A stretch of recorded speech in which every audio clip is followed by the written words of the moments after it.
Hi students, Indian Economic Development Chapter 6 Employment ஓட continuity video இது.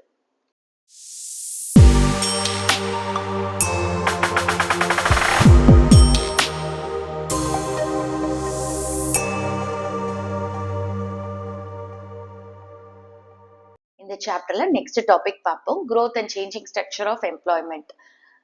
GDP and employment ஓட growth எப்படி இருந்துச்சு அப்படின்னு பார்க்கலாம். 1950 to 2010 பார்த்தீங்கன்னா இந்தியாவோட ஜிடிபி growth வந்து பாசிட்டிவா இருந்துச்சு அண்ட் எம்ப்ளாய்மெண்டோட growth-ஐ விட இது ஜாஸ்தியா இருந்துச்சு. அதாவது ஜிடிபியோட growth ஜாஸ்தியா இருந்துச்சு.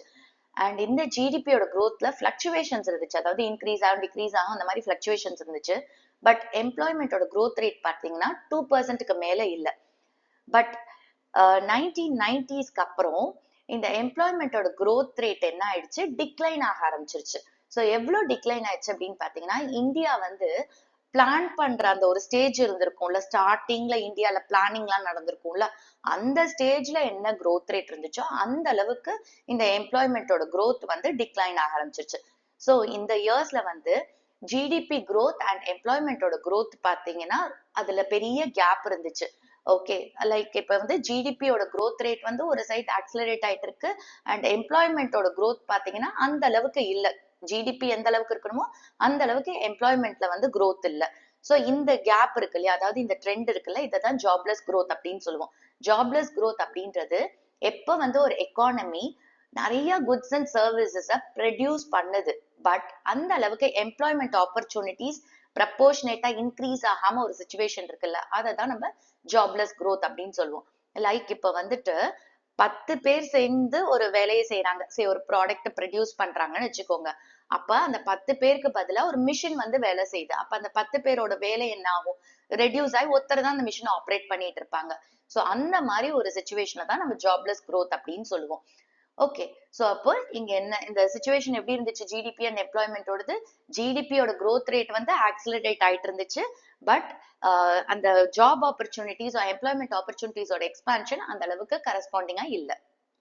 Next, changing structure of employment. Last 30 இயர்ஸ்ல பாத்தீங்கன்னா வேரியஸ் செக்டர்ஸ்ல இருக்கிற பீப்புளோட எம்ப்ளாய்மெண்ட் பேட்டர்ன் சேஞ்சஸ், அதே மாதிரி அவங்களோட ஸ்டேட்டஸ் சேஞ்சஸை வச்சு நம்ம கண்ட்ரியில என்ன டைப்ஸ் ஆஃப் எம்ப்ளாய்மெண்ட் ஜென்ரேட் ஆயிருக்கு அப்படிங்கறத நம்ம தெரிஞ்சுக்கலாம். இந்தியா மாதிரி நிறைய கண்ட்ரிஸ் வந்து டெவலப்மெண்டல் ஸ்ட்ராட்டஜிஸ் எல்லாம் பண்றாங்க. இந்த டெவலப்மெண்டல் ஸ்ட்ராட்டஜிஸோட எய்ம் என்ன அப்படின்னா, அக்ரிகல்ச்சரை டிபெண்ட் பண்ணி இருக்கிற ப்ரப்போர்ஷன் ஆஃப் பீப்புளை ரெடியூஸ் பண்ணும். ஸோ நிறைய பேர் வந்து அக்ரிகல்ச்சரை டிபெண்ட் பண்ணி இருக்காங்க இல்லையா, ஸோ அந்த ப்ரப்போர்ஷனை குறைக்கணும் அப்படின்றது தான் இந்த டெவலப்மெண்டல் ஸ்ட்ராட்டஜிஸோட எய்ம். ஸோ இப்போ ஒரு டேபிள் வச்சு நம்ம எப்படி இந்த எம்ப்ளாய்மெண்ட் அண்ட் ஜிடிபியோட growth பேட்டர்ன் வந்து டிஃப்ரெண்ட் செக்ஷன்ஸ் ஆஃப் ஒர்க் ஃபோர்ஸை அஃபெக்ட் பண்ணுது அப்படிங்கிறத பார்க்கலாம். ஸோ இங்க வந்து நம்ம trends in employment sector wise பார்க்க போறோம். செக்டர் வைஸ்ங்கிறது primary sector, secondary sector, tertiary sector. And நம்மளுக்கு இயர்ஸ் கொடுத்திருக்காங்க 1972 to 73, 1993 to 94, 2011 to 12, 2017 to 18. Okay, so இப்போ பிரைமரி செக்டார் பாருங்க, 1972 to 73 வந்து 74.3% இருந்துச்சு work force. 1993 to 94 64%, 2011 to 12 48.9%, and 2017-18 44.6%. அப்ப பிரைமரி செக்டார்ல ஒர்க் ஃபோர்ஸ் வந்து ரெடியூஸ் ஆயிட்டே இருக்கு. நெக்ஸ்ட் செகண்டரி செக்டார் பாருங்க, 1972 to 73 10.9%, 93-94 16%, 2011-12 24.3%, 2017-18 24.4%. ஸோ இங்க செகண்டரி செக்டார்ல பாருங்க ஒர்க் ஃபோர்ஸ் இன்க்ரீஸ் ஆயிட்டு இருக்கு. ஓகே, பட் 2011-12 to 2017-18 பெரிய டிஃபரன்ஸ் இல்ல. நெக்ஸ்ட் டெர்ஷரி செக்டார்ல பாருங்க, 1972 to 73 14.8%, 93 to 94 20%, 2011 to 12 26.8%, and 2017-18 வந்து 31%. ஸோ இந்த சர்வீஸ் செக்டார்ல பாத்தீங்கன்னா ஒர்க் ஃபோர்ஸோட இது வந்து இன்க்ரீஸ் ஆயிட்டு இருக்கு. இந்த டேபிள்ல இருந்து நம்ம என்ன கன்க்ளூட் பண்ணலாம் அப்படின்னா, 1972-73ல பிரைமரி செக்டார்ல 74.3% ஒர்க் ஃபோர்ஸ் இருந்தாங்க. அதே 2017-18ல 44.6% டிக்ளைன் ஆயிடுச்சு. இது என்ன ரீசனா இருக்கும் அப்படின்னா, இந்த பிரைமரி செக்டார்ல அக்ரிகல்ச்சர், மைனிங் இதெல்லாம் வரும் இல்லையா, சோ பீப்புள் வந்து இந்த அக்ரிகல்ச்சர், மைனிங் இந்த ஃபார்ம் ஒர்க்ல இருந்து அவங்க நான் ஃபார்ம் ஒர்க்குக்கு ஷிஃப்ட் ஆகுறாங்க. சோ அதனால பிரைமரி செக்டார்ல ஒர்க் ஃபோர்ஸ் வந்து டிக்ளைன் ஆகுது. Next secondary sector and tertiary sector பாத்தீங்கன்னா இங்க வந்து இன்க்ரீஸ் ஆயிட்டு இருக்கு. 1972-73ல செகண்டரி செக்டாரோட ஒர்க் ஃபோர்ஸ் வந்து 10.9% இருந்துச்சு. அதே 2017-18ல 24.4% ஆயிடுச்சு. டெர்ஷரி செக்டார் அதாவது சர்வீஸ் செக்டார்ல பாத்தீங்கன்னா 1972-73ல 14.8% இருந்துச்சு ஒர்க் ஃபோர்ஸ். 2017-18ல 31% இன்க்ரீஸ் ஆயிருக்கு. ஸோ வந்து இந்தியன் ஒர்க் ஃபோர்ஸ்க்கு ஒரு ப்ராமிசிங் ஃபியூச்சர் இந்த செகண்டரி செக்டார் அண்ட் டெர்ஷரி செக்டார்ல இருக்கு. இது என்ன ரீசனா இருக்கும் அப்படின்னா இண்டஸ்ட்ரியலைசேஷன் ரேப்பிடா வருதுனாலையும் அதே மாதிரி இன்ஃப்ராஸ்ட்ரக்சரல் ஃபெசிலிட்டிஸ் இம்ப்ரூவ் ஆகுறதுனாலையும் இந்த ரெண்டு செக்டார்ஸ்லயும் ஒர்க் ஃபோர்ஸ் ஜாஸ்தி ஆயிட்டு இருக்காங்க.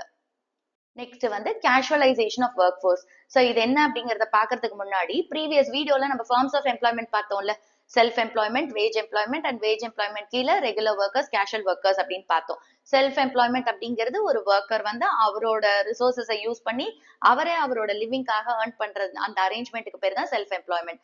அண்ட் ரெகுலர் ஒர்க்கர்ஸ் அப்படிங்கிறவங்க வந்து ஒரு ஆர்கனைசேஷன் அவங்களை ஹையர் பண்ணி அவங்க செய்யற வேலைக்கு அவங்களுக்கு ரெகுலர் பேசிஸ்ல சம்பளம் கொடுக்குறாங்க, அவங்க regular workers. And casual workers அப்படிங்கிறவங்க வந்து பெர்மனன்ட் ஒர்க்கர்ஸ் கிடையாது, அவங்க வந்து என்ன வேலை செய்யறாங்களோ அதுக்கான ரெமுனரேஷன் கிடைக்கும், அவங்க தான் கேஷுவல் ஒர்க்கர்ஸ். ஸோ இந்த self employment and regular salaried எம்ப்ளாய்மெண்ட்ல இருந்து கேஷுவல் வேஜ் ஒர்க்குக்கு மூவ் ஆகுறாங்கல்ல, அந்த ப்ராசஸ்க்கு பேர் தான் casualisation of work force. So last 30 இயர்ஸ்ல பாத்தீங்கன்னா இந்த self employed and regular salaried employed வந்து இந்த கேஷுவல் வேஜ் ஒர்க்குக்கு மூவ் ஆகுறது ரொம்பவே நடந்துட்டு இருந்துச்சு. ஸோ இதை ஒரு டேபிள்ல பார்க்கலாம். ஸோ இங்க வந்து trends in employment status wise கொடுத்திருக்காங்க. ஸ்டேட்டஸ் வைஸ் அப்படின்றது self employed, regular salaried employee, casual workers. Okay, and years கொடுத்திருக்காங்க. ஸோ இப்போ செல்ஃப் எம்ப்ளாய்டு பாருங்க, 1972-73ல 61.4% இருந்தாங்க. 93-94ல 54.6% ஆச்சு. 2011-12ல 52% ஆச்சு. அண்ட் 2017-18ல 52.2%. ஓகே, ஸோ அப்போ இங்க டிக்ளைன் ஆயிட்டே இருக்கு. நெக்ஸ்ட் பாத்தீங்கன்னா ரெகுலர் சேலரிட் எம்ப்ளாய் வந்து 72-73ல 15.4%, 93-94ல 13.6%, 2011-12ல 18%, 2017-18ல 22.8%. ஸோ இங்கேயும் பாத்தீங்கன்னா இன்க்ரீஸ் ஆயிட்டு தான் இருக்காங்க ரெகுலர் சேலரிட் எம்ப்ளாயி. நெக்ஸ்ட் வந்து கேஷுவல் ஒர்க்கர்ஸ் வந்து 72-73ல 23.2%, 93-94ல 31.8%, 2011-12ல 30%, and 2017-18ல வந்து 25%. ஸோ இந்த டேபிள்ல இருந்து நம்ம என்ன கன்க்ளூட் பண்ணலாம் அப்படின்னா இந்த செல்ஃப் எம்ப்ளாய்டு அப்படிங்கிறது தான் வந்துட்டு major employment provider. Okay, but இதோட ஷேர் பாத்தீங்கன்னா 72-73ல 61.4% இருந்தது, 2017-18ல 52.2% டிக்ரீஸ் ஆயிடுச்சு. அடுத்தது ரெகுலர் சேலரிட் எம்ப்ளாய் பாத்தீங்கன்னா 72-73ல 15.4% இருந்துச்சு, அண்ட் 17-18ல 28.8% இருக்கு. ஸோ இது இன்க்ரீஸ் ஆயிருக்கு. அண்ட் கேஷுவல் ஒர்க்கர்ஸ் இந்த ஷேர் பாத்தீங்கன்னா 1972-73ல 23.2%, 2017-18ல 25%. ஸோ மாடரேட்டா இன்க்ரீஸ் ஆகுது. ஸோ இந்த அனாலிசிஸ் என்ன காட்டுது அப்படின்னா ஒர்க் ஃபோர்ஸ் வந்து கேஷுவல் வேஜ் ஸ்ட்ரக்சருக்கு ஷிஃப்ட் ஆகுறத காட்டுது. அண்ட் இதை தான் நம்ம கேஷுவலைசேஷன் ஆஃப் ஒர்க் ஃபோர்ஸ் அப்படின்னு சொல்லுவோம்.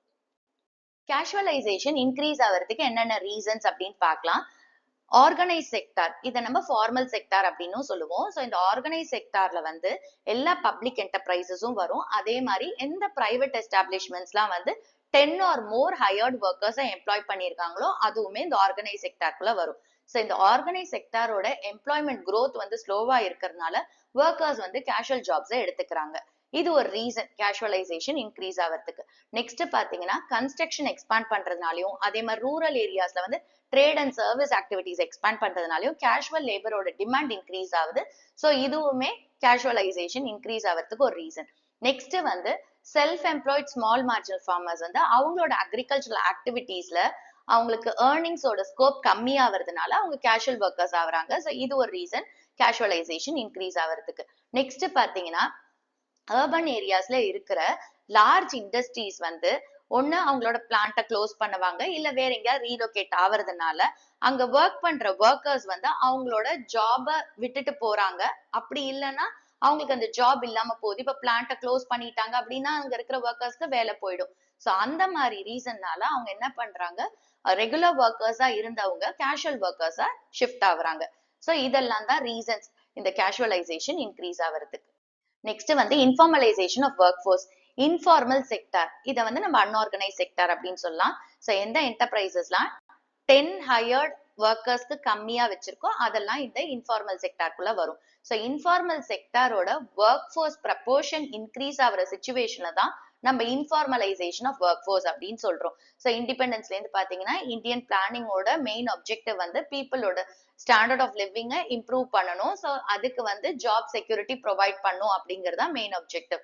அண்ட் இந்தியன் பிளானிங் என்ன ஸ்ட்ரெஸ் பண்ணுச்சு அப்படின்னா இண்டஸ்ட்ரியலைசேஷன் கொண்டு வந்தா அக்ரிகல்ச்சர்ல இருந்து இண்டஸ்ட்ரிக்கு சர்ப்ளஸ் ஒர்க்கர்ஸ் ஷிஃப்ட் ஆவாங்க. ஸோ அவங்களோட ஸ்டாண்டர்ட் ஆஃப் லிவிங் நல்லா ஆகும் அப்படின்னு ஸ்ட்ரெஸ் பண்ணுச்சு.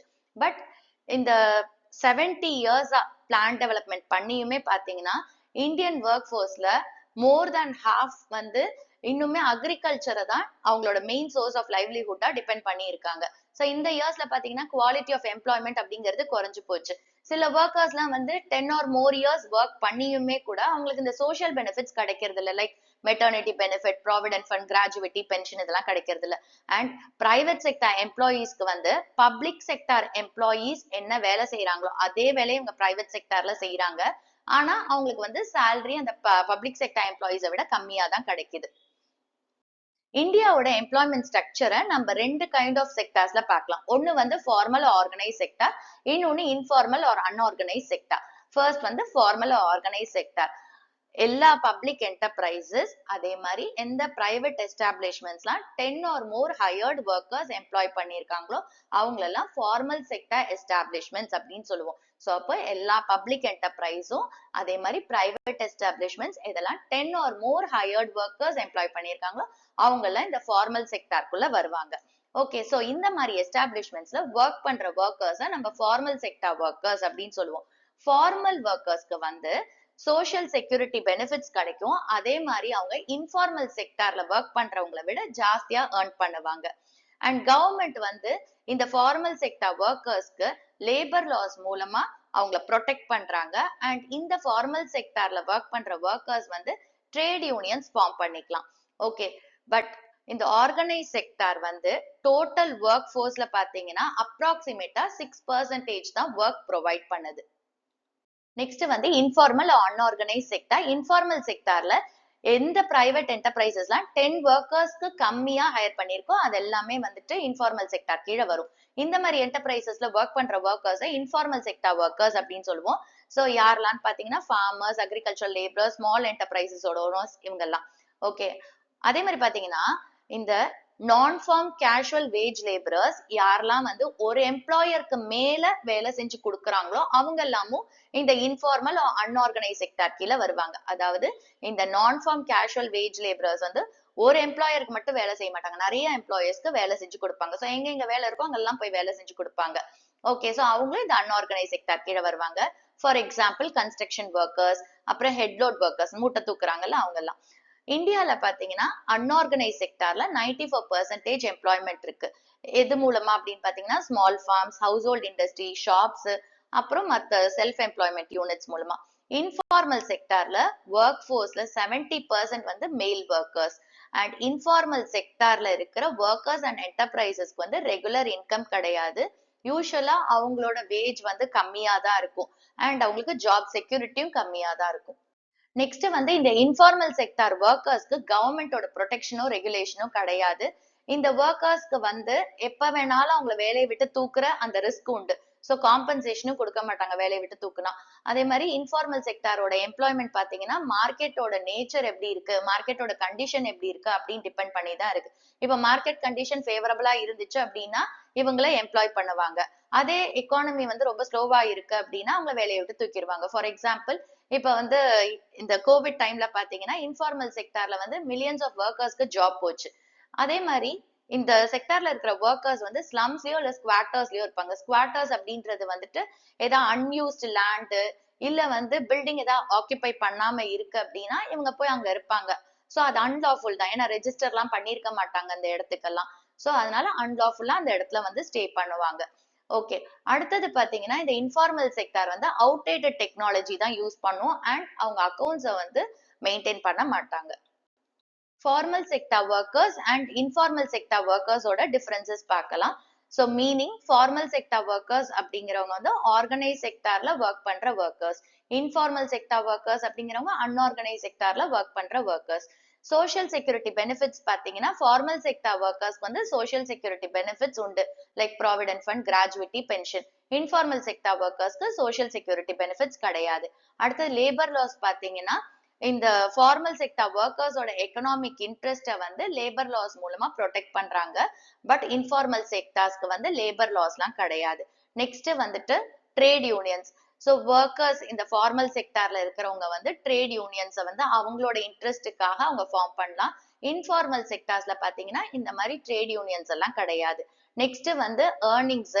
ஃபார்மல் செக்டார் ஒர்க்கர்ஸ் வந்து இன்ஃபார்மல் செக்டார் ஒர்க்கர்ஸை விட ஜாஸ்தி ஏர்ன் பண்ணுவாங்க. இன்ஃபார்மல் செக்டார் ஒர்க்கர்ஸ்க்கு வந்து ஃபார்மல் செக்டார் ஒர்க்கர்ஸை விட கம்மியா தான் ஏர்னிங்ஸ் கிடைக்கும். அண்ட் ஒர்க் ஃபோர்ஸோட ஷேர் பாத்தீங்கன்னா ஃபார்மல் செக்டார் ஒர்க்கர்ஸ் வந்து டோட்டல் ஒர்க் ஃபோர்ஸ்ல 6% அப்ராக்சிமேட்டா இருக்காங்க. இன்ஃபார்மல் செக்டார் ஒர்க்கர்ஸ் வந்து டோட்டல் ஒர்க் ஃபோர்ஸ்ல 94% இருக்கு. Next distribution of work force in formal and informal sector பார்க்கலாம். அதாவது ஃபார்மல் அண்ட் இன்ஃபார்மல் செக்டார்ல ஒர்க் ஃபோர்ஸ் எப்படி டிஸ்ட்ரிபியூட் ஆயிருக்கு அப்படின்னு பார்க்கலாம். ஒரு எக்கானமி வளர வளர ஃபார்மல் செக்டார் ஒர்க்கர்ஸ் வந்து ஜாஸ்தி ஆகணும் அண்ட் இன்ஃபார்மல் செக்டாரோட ஒர்க்கர்ஸ் ப்ரப்போர்ஷன் வந்து குறையணும். பட் இந்தியால இருக்கிற சிச்சுவேஷன் பாத்தீங்கன்னா ரொம்ப டிஸ்கரேஜிங்கா இருக்கு. இப்ப நம்ம இந்த டேபிள்ல பார்க்கலாம், அதாவது இந்த டேட்டா வச்சு பார்ப்போம். So distribution of work force in formal and informal sector 2011-12.